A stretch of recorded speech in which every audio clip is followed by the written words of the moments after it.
that's a very urgent question, I think, and Mm. you have a lot of kind of research coming up. It's still considered to a bit fringy, but it gets more into the mainstream of this relation between AI and consciousness. Um, and I think that's a very important question, a very important kind of research. But I think that most people think about it the wrong way. And the current way to think about this is to say, okay, let's use AI to, I don't know, reproduce a particular computational artifact in the world. Let's say the human brain. Let's try to reproduce it, or look whether the AI realizes a certain computational function that is also performed by the brain, global workspace or whatever. Mm.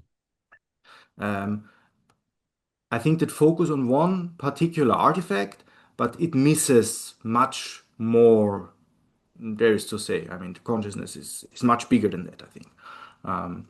So the way how I think about it is the question to ask a much more modest question. And the question would be, how can we use AI to modify or engineer those what I call interface or what the interface theory of perception calls interfaces to reality. Mm. That doesn't necessarily mean that we use AI to construct conscious or to build conscious machines. It just says, okay, well, let's try to figure out first how or whether AI is useful when we think about expanding or changing or whatever, exploring our interface to reality. Mm. One of the things I think I read was is it an SLP test where I think you propose that Right, as an right. alternative to the That's why current. I recently published a paper about that. And here, I mean, if you're sympathetic to what I just said, then one question would be how to assess those interfaces. Mm. How to, in AI research now, it's very fashionable to have all these benchmarks. You have a Yeah. benchmark for this and benchmark for that, and so on. And then the big companies they kind of they compete Yeah. with the models. What model is better with this benchmark or that benchmark? And And they're all fighting while for grants and funds, and then it's the perfect time. yes, I mean, that's not just in academia. Well, Yeah. apparently, that's always the case. Um, Now, the natural question is, of course, would that mean if you think about a benchmark for consciousness? I mean, to put it very naively, and I mean that's already quite problematic, especially if you believe that intelligence and consciousness are two different things.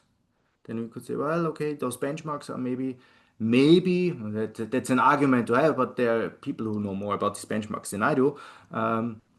Whether they're a good uh, measure for intelligent behavior or for intelligence. But if you believe in this dissociation between consciousness and intelligence, it's completely open whether that has anything to do with consciousness. Mm. And these SLP tests that you briefly mentioned are actually a way of where I try to say, okay, if we want to subject those interfaces to a similar benchmark like test, then you would do such a thing like an SLP test. Mm. For anyone who's not familiar, can you give us an example of one of them? Well, there are no examples of any of them because I mean I just recently thought about these things. Uh, so I'm very happy actually We're if, not if, that. if someone has good ideas. So maybe I can briefly explain. S stays for subjective, so it's about language, whether um, language model, for example, starts talking about consciousness, but it's not just about the question whether it talks like it, because I mean, surely it will do. I mean, we humans speak about consciousness all the time, and large language models are very good at picking up those regularities. But it's also the question whether